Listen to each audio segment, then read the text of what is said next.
Welcome everyone to this week's weekly coaching. I'm Brian Doyle, as always, here to guide you along in our presentation today. I hope everybody's having a great month, Cybersecurity Month, and certainly appreciate you all joining us today. Our session today is really going to focus a little bit more on theory and a little bit less on tool.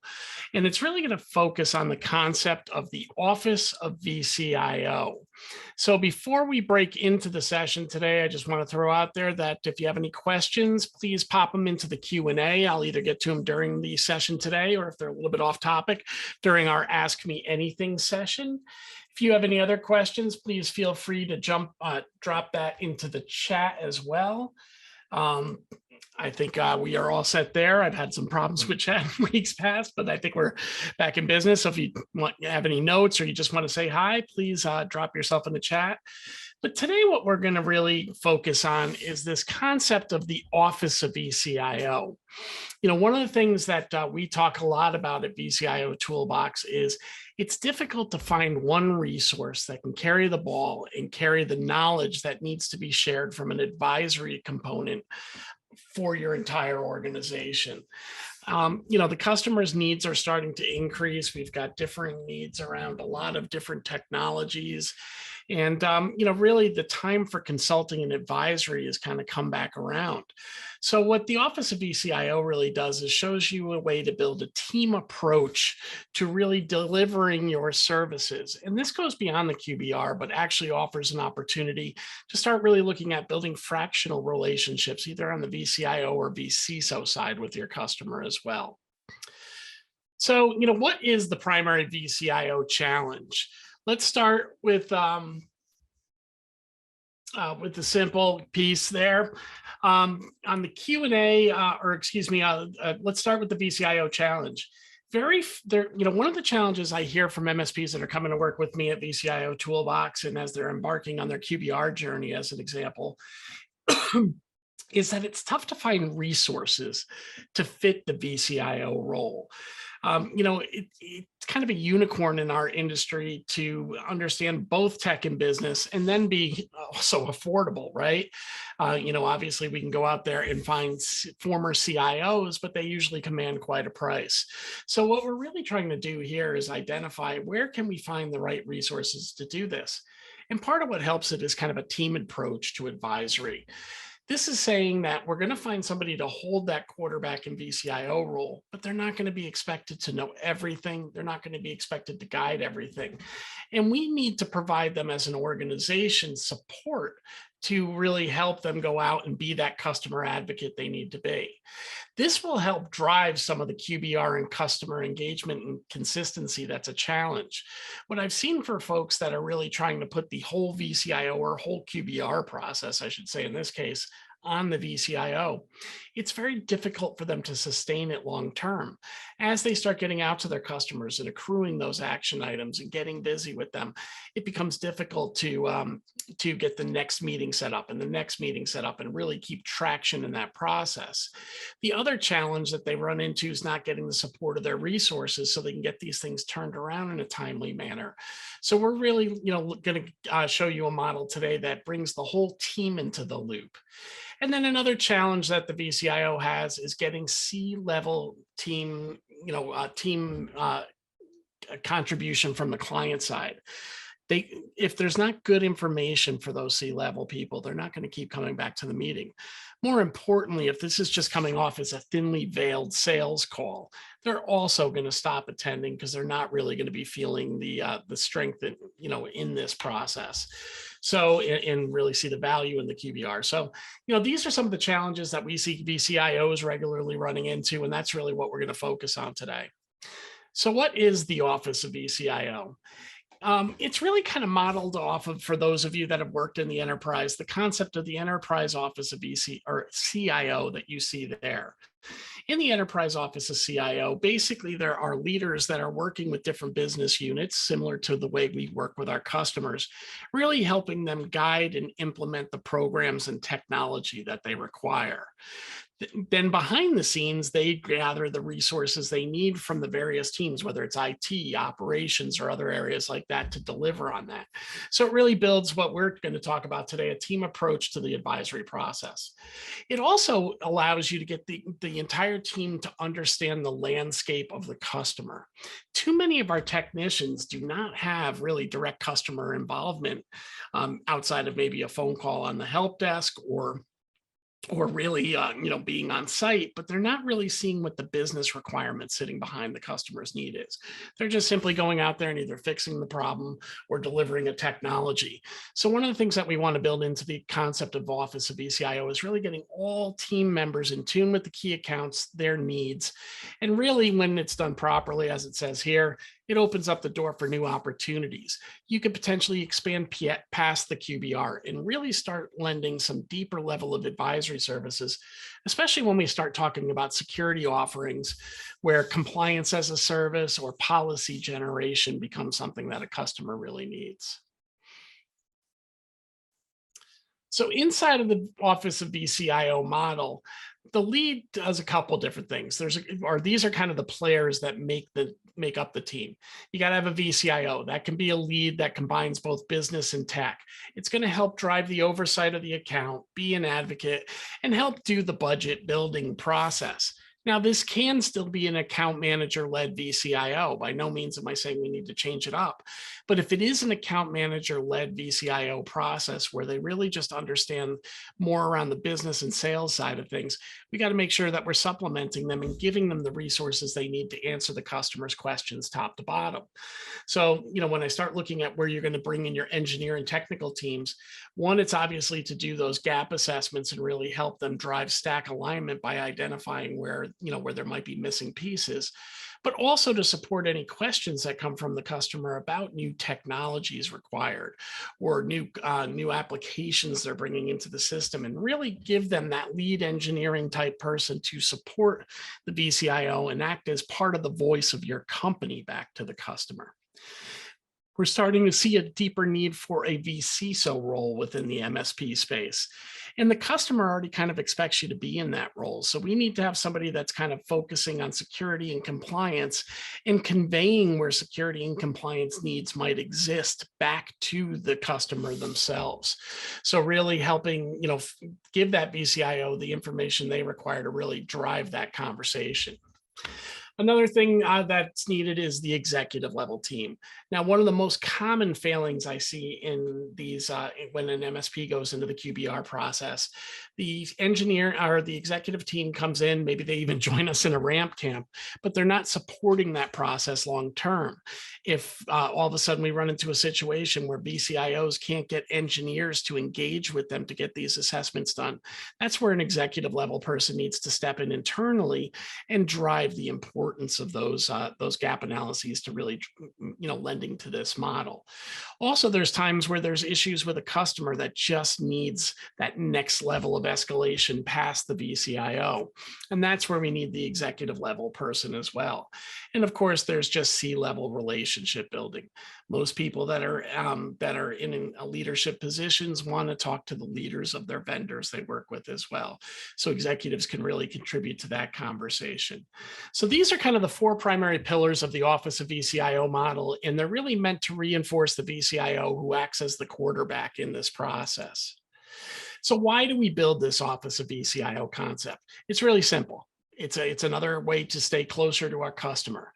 It's to get the entire team engaged in our clients and understanding what our companies do, so they're not just merely nameless, faceless people that call into the help desk. We want to make sure that we're elevating the visibility into problems with the customer, but doing it in a way that they can understand that, how it's impacting process and policy, and in some cases, even user training. And then we got to help our customers stay on top of emerging threats. Part of the reason we struggle sometimes when we're selling security is simply we're not helping those customers really understand the why behind these projects and what their liability or what their risk might be. So who should be in the role of the vCIO? Well, the obvious one, if you're still a smaller MSP that's scaling up, is the owner can act in this role. They play both the executive lead and the vCIO role. Account managers can be in this role. Again, these are folks with, certainly a sales background in most cases, but understand a little bit about business as well and can be supported from an engineering standpoint. Technical account managers can be in the vCIO role as well, but these resources often need help with business concepts. So when you look at your technical account managers, and as you see here, engineers, these are resources that know the technology, but sometimes can get stuck in the geek speak. So where they need support and reinforcement when they come into this role is how to speak at the layman's level, how to make sure their end users are understanding their message, and really hearing back and starting to understand what the business drivers are. Because for a lot of these folks, most of their career has been somebody else identifying the problem and just getting told, all right, get out there, get that implemented. So these are some of the people that can be the vCIO. Obviously, it can vary from there. But as you can imagine, it's very difficult to find one person that isn't a former MSP owner, as an example, or a former CIO to have these skills coming into the position for you. Additionally, we've got so what are some of the personality traits in the vCIO? Simply put, it's confidence, empathy, advocacy, acumen, and then understanding, in my point. They need to have confidence and command the room. Even if they don't know things, they can't go into a room in kind of a position where the customer is controlling them. When you're having a meeting with the customer, you are the leader. You need to command the room.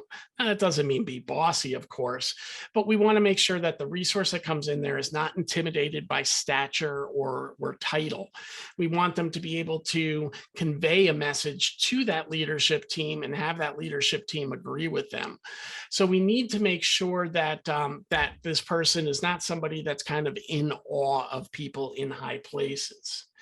Second thing, as we have here, is empathy. If you can't listen to your customer and understand what their challenges are, you cannot convey a message of how you're going to improve their current state.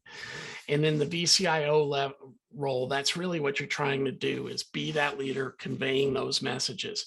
So if you don't have empathy and can't listen to your customer, and you feel like you've got to take charge in a way where you're dictating, this is probably not the role for you. The other thing is you've got to be an advocate internally in your own business. You have to be willing to stand up and sometimes take some arrows on from your team by taking the position of the customer first and your team second. It's part of what your role is here, is to be the liaison between these two businesses and make sure things are getting done effectively. So you need to be the voice of reason when the customer's asking for something that your team might not totally agree with. And if they continue to not agree, you've got to have the ability to convey that back to your customer or explain to the customer what you're going to do instead. They also need to have some basic business acumen. They got to understand some simple things. For those of you that are vCIO Toolbox users on this call today, if you go into our CAM module and you look at that business canvas and look at some of the definitions down below, this is kind of an area that we use with emerging vCIOs to help them build some of that business acumen. And really, you know what that tool does is it has you kind of come up with a value proposition for your customer, then work with them to map out how they go to market, what sales channels they use, how they generate revenue, customer segments, how they engage with the customer relationship-wise. Is it one-to-one? Is it a community-based approach? And then on the other side of the spectrum, we look at how they operate and really understand, hey, in order to make that go-to-market machine work, what are the services that we have to provide behind the scenes? Who are the key resources, key activities, key partners? What are the costs associated with that? When I see vCIOs that have never really been in a business perspective, one of the things that it comes down to, or one of the things that comes up often is, I don't understand the business. And when you kind of go through this business canvas process, it really puts a light bulb up there. And that really allows them to speak both languages. So I had a question that's come up that I do want to bring into the process right now. David had asked, I'm getting the executive role. However, the CEI or the CIO is technically an executive. So how are you breaking these down? So in the virtual CIO role, what I'm really thinking about here is Your vCIO playing the executive to the customer. You are filling that CIO leadership void that usually exists in most of our small to mid-sized business customers. In some of our co-managed customers, we may be playing a senior director role or playing that CIO role if they just have hands and feet. So we're being the client executive. When I talk about the executive role from a office's CIO or vCIO standpoint, I'm really talking about the internal executive from your team, the person who is above you if you're not the business owner in this role, who's going to support you later in the process as the buck that stops here, and really make sure that you're empowered to make those decisions. So really, it's kind of looking at executive through two lenses. The vCIO is the customer executive playing the CIO role for their business, and then we've got our team's internal executives who can act as another layer of escalation for our vCIO should a problem arise later. We'll definitely hit a little bit more on that, but I think that if that question was confusing anybody else, I figured it might be a good time to address that right now. Now, moving to the next step, what are the responsibilities of the vCIO? Simply put, they need to be the quarterback out there. They need to be running business reviews. They got to be continually in communication with the customer and making sure that resources are being scheduled by whatever process that you require for their customers. They need to understand the key initiatives and blockers for the customers. Again, for vCIO toolbox users, these are the business goals and business challenges. What are those objectives they're trying to achieve and obstacles in the way of success? They need to drive action. Why do we build roadmaps? To hold our customers accountable and give them advance notice on where they're going to have to execute on a plan. And our reward, if we do that quickly, is less sales friction and return on revenue. They need to educate the customer. If your vCIO is not putting out a mass mailing saying what some of the threats are every couple of weeks or giving a little bit of information, they're missing out on a huge opportunity to stay in tune with their customers. And then they've got to monitor the relationship health. If they feel like things are getting on shaky ground, if they're hearing things in the hallways with the customer that, we're not being responsive or things aren't happening, they got to be empowered to then take that to their escalation point and get things fixed quickly. So now let's talk a little bit about what the responsibilities of an engineer is in this process. Really, their part is making sure that gaps are being identified. So they're really the technical support to the vCIO, helping identify where those gaps exist through our assessment and process, system security and training. They should also be overseeing and making sure that we're being contract compliant.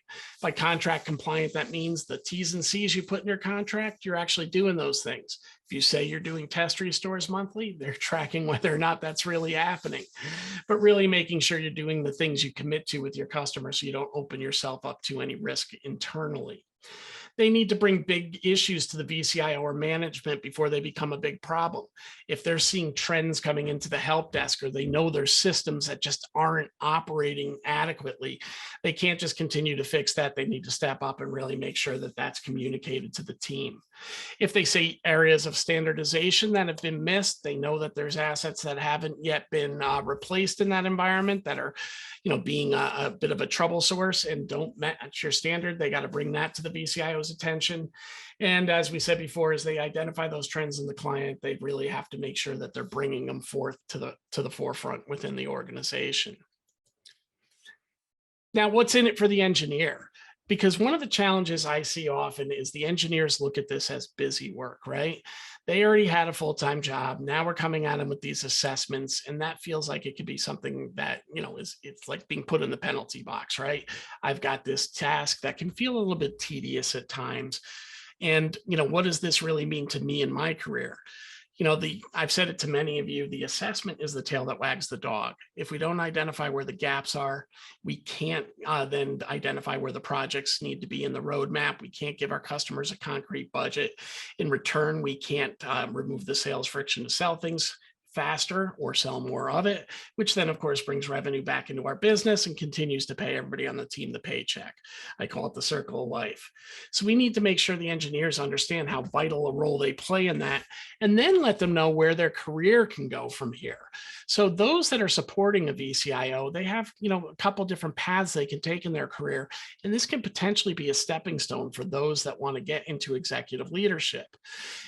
By succeeding in this role, they're going to increase their visibility visibility across the organization. If a vCIO has a good engineering partner that's getting them the information and finding new opportunity, that will come out in meetings with, amongst the sales teams and leadership teams as well. It also might show them that they like to be more on the management and leadership and design side of things as opposed to the technical side of things.